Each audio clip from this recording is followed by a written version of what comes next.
Hello everyone, welcome to GS with concept classes. आज की class में हम लोग बीपीएससी 68 मेंस के गेस क्वेश्चन पे डिस्कस करने वाले हैं। ये गेस क्वेश्चन जो है बीपीएससी का जीएस पेपर 2 का सेक्शन बी का इंडियन इकोनॉमी और बिहार इकोनॉमी का गेस है। जीएस पेपर 2 का सेक्शन बी में आप सभी को ज्योग्राफी भी पढ़ना है, ओके, लेकिन हम इसमें ज्योग्राफी वाले क्वेश्चन पे डिस्कस नहीं कर रहे हैं, ठीक है। मैं केवल आप लोगों के समक्ष इकोनॉमिक्स वाले क्वेश्चन का मैं गेस कर रहा हूँ। मेरा ये अपना पॉइंट ऑफ व्यू है। अगर आपको लगता है कि मेरे द्वारा कोई टॉपिक या कोई क्वेश्चन अगर स्लिप कर गया हो, अगर मैं डिस्कस नहीं किया हूँ, तो आप उसको इंक्लूड करके आप पढ़ लीजिएगा, ठीक है।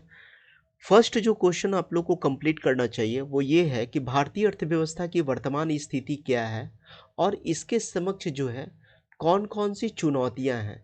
यानी भारतीय अर्थव्यवस्था की वर्तमान स्थिति क्या है, वर्ल्ड बैंक के अकॉर्डिंग, आईएमएफ के अकॉर्डिंग, आरबीआई के अकॉर्डिंग, इसको कंप्लीट कर लेना है। और भारतीय अर्थव्यवस्था की तीव्र गति से विकास करने के लिए कौन कौन सी चुनौतियां सामने आ रही है भारतीय अर्थव्यवस्था के समक्ष, वो सारे चीज़ों को मेंशन कर देना है, ठीक है।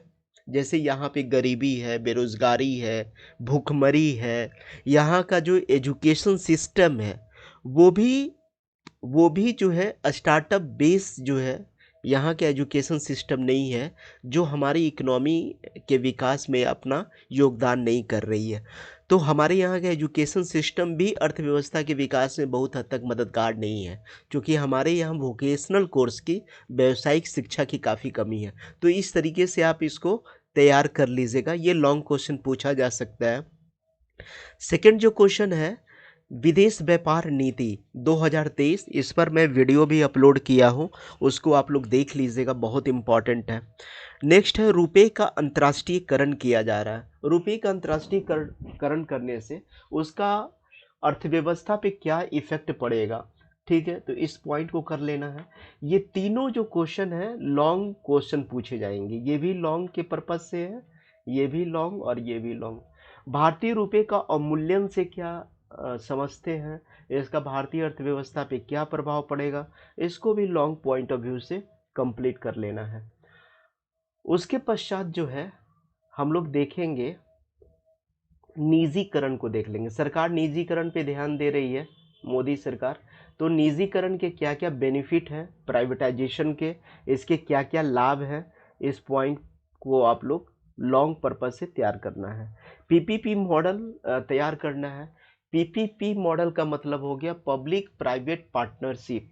यानी अभी बहुत सारे परियोजना पर, बहुत सारे प्रोग्राम पे सरकार जो है पीपीपी मॉडल पे काम कर रही है। चाहे वो रोड बनाने का काम हो, चाहे पुल बनाने का काम हो, चाहे मेट्रो निर्माण का कार्य हो, तो बहुत सारा काम जो है पीपीपी मॉडल पे सरकार कर रही है। तो भारत जैसे विकासशील अर्थव्यवस्था के लिए पीपीपी मॉडल कितना लाभप्रद है, इस चीज़ को देख लीजिएगा। सार्वजनिक क्षेत्र के उपक्रम की क्या वर्तमान स्थिति है, ठीक है। क्योंकि सार्वजनिक क्षेत्र के उपक्रम की बुरी स्थिति होने की वजह से ही सरकार जो है निजीकरण पे ध्यान दे रही है।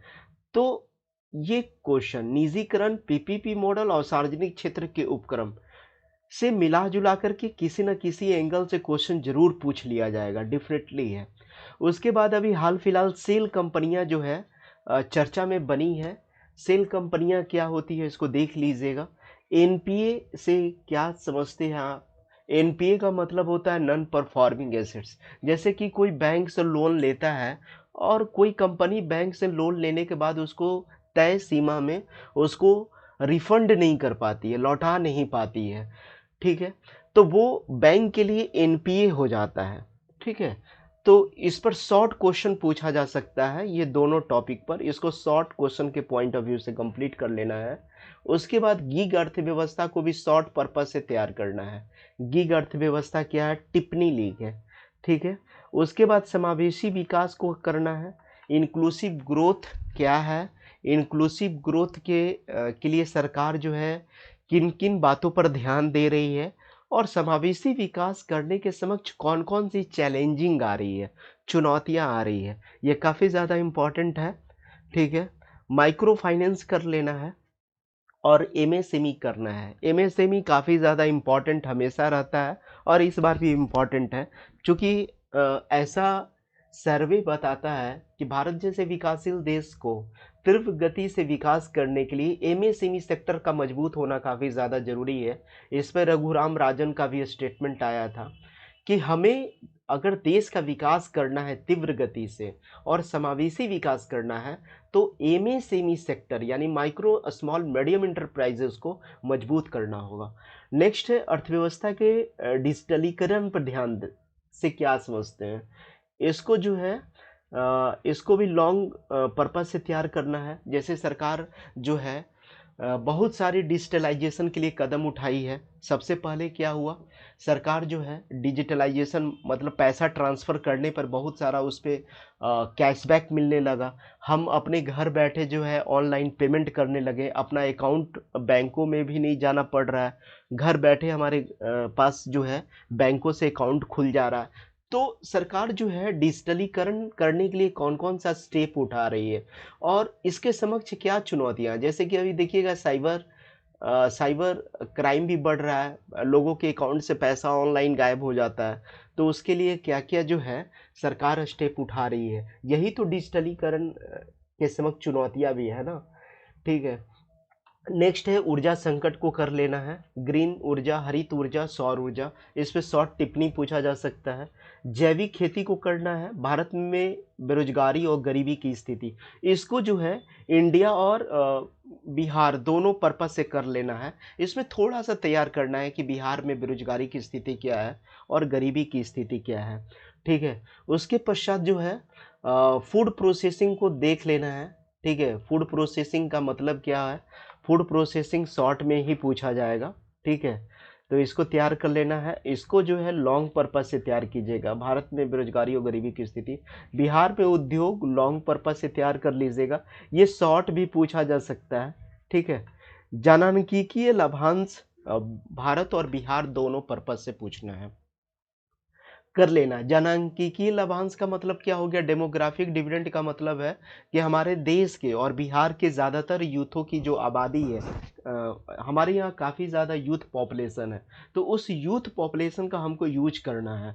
ठीक है, उनके मेंटल का यूज करना है ताकि हमारा देश जो है ज़्यादा डेवलप कर सके। अभी देखिए जो चाइना की जो पॉलिसी थी, वन वन चाइल्ड पॉलिसी, उसको चाइना सरकार ख़त्म कर रही है, क्योंकि चीन की आबादी बूढ़ी हो रही है। तो सरकार जो है वहाँ पर क्या कर रही है, जनसंख्या को बढ़ाने के लिए जो है काफ़ी ज़्यादा छूट दे रही है।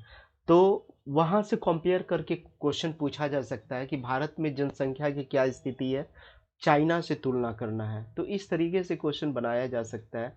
मजदूरों का प्रवासन, शॉर्ट टिप्पणी में पूछा जा सकता है कि बिहार से मजदूरों का पलायन क्यों होता है, माइग्रेशन क्यों होता है, इसका क्या जो है पॉजिटिव फीडबैक है, इसका क्या निगेटिव फीडबैक है। बहुत सारे मजदूर जाते हैं वहाँ पर और किसी न किसी दंगा फसाद के भी का भी उनको सामना करना पड़ता है। तो बिहार के मजदूर अगर बिहार में अगर काम करें तो बिहार का डेवलपमेंट हो सकता है। तो उनको यहीं पे स्किल्ड करके नौकरी दिया जाए तो बिहार का ज़्यादा विकास होगा। हालांकि दूसरे एंगल से देखा जाए तो भारत एक अखंड राज्य है, यहाँ पे कहीं भी आवागमन की स्वतंत्रता है और किसी भी स्टेट में जा कर के हम नौकरी कर सकते हैं। तो इस तरीके से माइग्रेशन को हर एक एंगल से कंप्लीट कर लीजिएगा। माइग्रेशन क्या है, माइग्रेशन का पॉजिटिव साइड, माइग्रेशन के निगेटिव साइड। बिहार में कृषि की स्थिति क्या है, बिहार सरकार जो है कृषि के विकास के लिए कौन कौन सा प्रयास कर रही है और बिहार में कृषि के विकास में सबसे जो बड़ी बाधा है वो क्या है। ठीक है, तो मुझे लगता है कि अगर इस 19 टॉपिक को कंप्लीट कर लेते हैं तो आपका कोई भी क्वेश्चन लगता है कि आप क्वेश्चन लिखने की स्थिति में रहिएगा और आपको लगता है कि इससे और ज़्यादा तैयार करने की ज़रूरत है तो आप ज़रूर तैयार कर लीजिएगा। ये मेरा अपना पॉइंट ऑफ व्यू है कि इतना 19 टॉपिक आपको ज़रूर कंप्लीट करना चाहिए और बिल्कुल शॉर्ट 4 पेज 3 पेज में कंटेंट को तैयार कीजिए। Thank you very much. Okay.